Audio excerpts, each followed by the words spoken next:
Hoorah. All right, ladies and gentlemen, welcome back to some more Italk Studios. You know I love my baseball. I love it. Today, he's back and nasty as ever. I don't know who's back, but it's someone to do with the LA Dodgers, and they're pretty nasty. They stay nasty. So, yeah, let's just get into it. After getting plowed 4 months ago against the Braves, he's back, bitches. The SoundCloud rapper and all two of his eye bags. It's crazy that this is his B. Snell's second start of the entire season. Only his 13th, overall with the Dodgers, too, since he signed there. Although, it's not really that crazy, because the Dodgers, they could just do this. Sign guys whose arm is being held together by fucking Elmer's school glue. Because as long as they're good for the playoffs, it's like, all right. That's why they got Snell. Because a couple years ago, when they won the first chip, Tyler Glasnow, the Oppenheimer guy, he wasn't able to pitch in the playoffs. And he's another guy who has to sit a lot. So they were like, okay, just to make sure, we got to get another one. So that's what Snell's for. It obviously worked perfectly last year because both of them were around for the playoffs. I mean, without them, they don't win last year. And then this year, no plot twists or anything. Literally the same thing. Both Snell and Glasnow have been hurt most of the year. And it really is just by design. Because the way the Dodgers look at it, I'm sure, is like, we don't need these guys in June or July. Like, why risk having them have their arms ripped off? Like, we can just get by without them. So as long as they're good by October, it's fine. And now Snell's Fair back. enough. He's greeting Samurai Cop in the dugout. The vibes are high. This guy, what does he have, a toothbrush in his mouth? This is practically Snell's spring training, especially since he's facing the Royals. Although, I mean, hey, they did rough up Tarek Skubal a little bit. They put up 3 runs off him. Oh, I forgot he moved to the... That's right. How do you say it? I'm just going to say Caglianone. There's a video about this. I probably should have watched this before. I just be watching these at random times if you want to ask, but that's what I do, just at random times. So yeah. The Italians got to make it so difficult. He smacked this bomb, so it's not like they're a complete lost cause, because they are this year for sure. Like, the Royals are really bad. But the offense has some guys. The umpire was helping a brother out immediately. Holy Nick shit. Lofton, he was like, no, that's a ball. And it was. And it's usually kind of ballsy to challenge, like on the first pitch of the game, but this is pretty obvious. And I mean, he struck out anyway, down on that changeup. Okay, next, Bobby Witt Jr. He doesn't strike out much. Gonna be hard to do that to him. Never mind. Oof. He goes down easily, getting this fastball blown by him. Next up, the guy who took Skubal deep. He's been on fire in August so far. So Snell was like, all right, try and hit my fastball. Come on, try it. Ooh, you can't. All right, try it again. Come on, try it. Oh, whoops, lost that one. All right, my bad. They got a Luka Doncic bobblehead. Bro, the Dodgers have a bobblehead for everyone. It's amazing. Where's my bobblehead? That's Shit. random. Yeah, Here you we deserve go. one, Yeah, I try talk. and You hit the deserve one. fastball. Come on, bud. Ooh, got a little piece of it. Oh my God, I'm kind of scared. Oh shit. All right, try and hit it a 4th time. Last time, I'm throwing the fastball. Here we go. Just kidding. He swung at that, bruh. Curveball, bitch. He strikes out the side. His first inning back. Next inning, here comes the big man, Salvador Perez. He played it a little easier with him since he's like 45 years old. You respect your elders. He's had a good career. So he leaves a changeup high for him to hit well. But, the Dodgers have this all planned out. It's like throwing someone off a building with Spider-Man right there. Like, okay. He's going to save that person. Oh. Okay, most of the time. He's going to save that person. And most of the time, Andy Pages is going to be right there to make the play. Carter Jensen up next. Snell's like, he does his homework.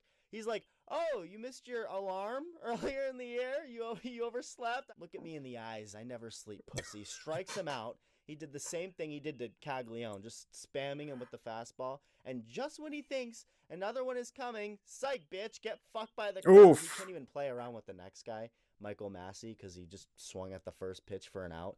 But he did with Tyler Tolbert. He was throwing his fastball.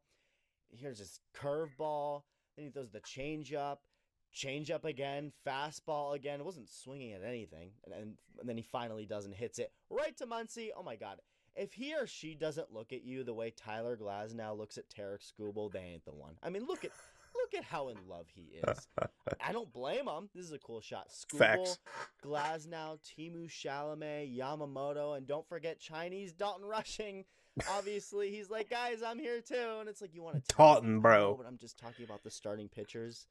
Right Where now. Will at? He's just happy to be there. Good for him. I'm sure he is. Meanwhile, Dalton, I'm sure you're Dodgers, nice, John dude. Rave looking like he's on shrooms at an actual rave with that swing. Oh, man. Kyle Isbell, I think he was just like in shock. I mean, it was basically aiming practice for Snell. Fastball aiming practice. Okay, got one there in the strike zone. Oh, missed with that one. Okay, all right, bam, back in the strike zone. One more. There we go. Paint in the zone. Thank you for just looking at every pitch. 6 strikeouts, make that 7 strikeouts. Not at first, the umpire. So he called the ball a strike on Lofton, his first at bat on the first pitch. Now he's calling a strike a ball in his second at bat. It's challenged. It's a strike. And this is when the baseball gods stepped in to help the Royals out. They were like, okay, we got to do something here. So Bobby breaks his bat. I mean, he didn't split it in two, but he chipped it. He hit the ball at the end of the bat. And it didn't hit it well, but it's hit perfectly where nobody is.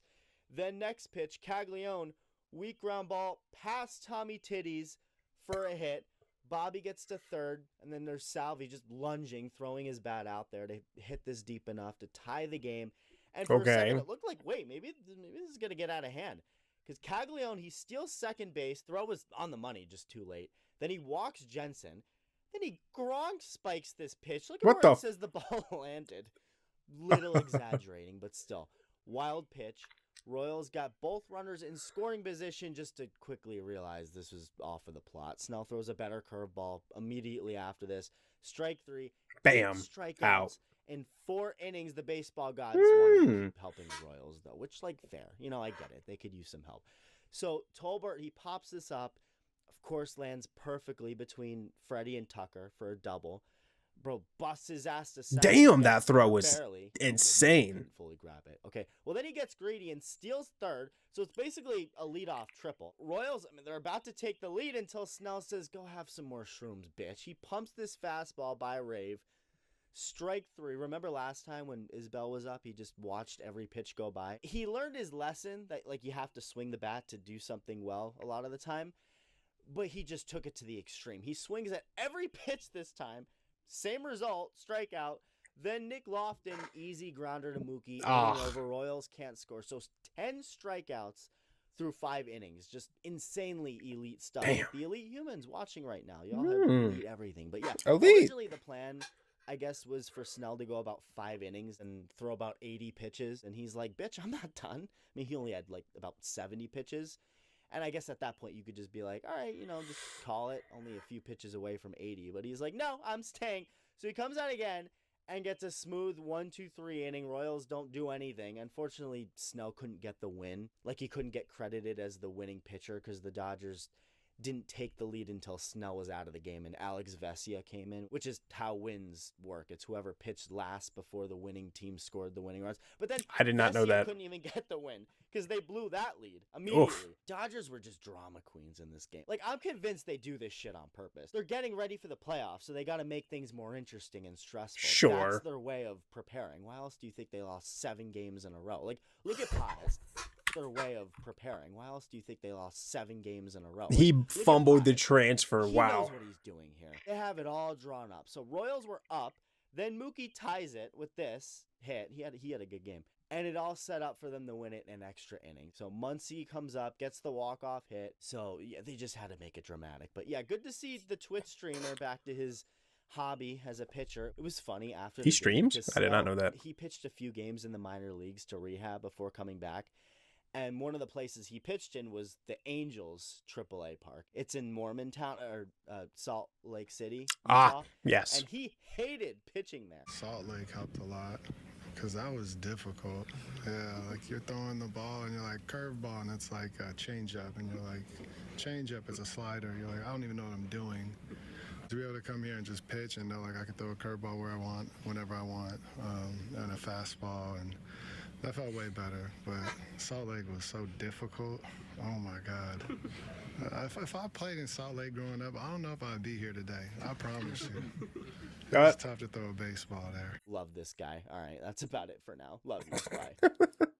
Oh my gosh. But love this guy. This guy is great. Italk Studios. Be sure to give the love and support and credit that he deserves because he made this video, not me. We're just watching and reacting to that. Remember that, y'all. God, I love these videos. I love these videos. Expect more of them to come out. I'm trying to, sometimes I'll be lacking on my uploads. Just trying to get a good schedule coming on, but we're going to get it. We are going to get it. We're going to be good.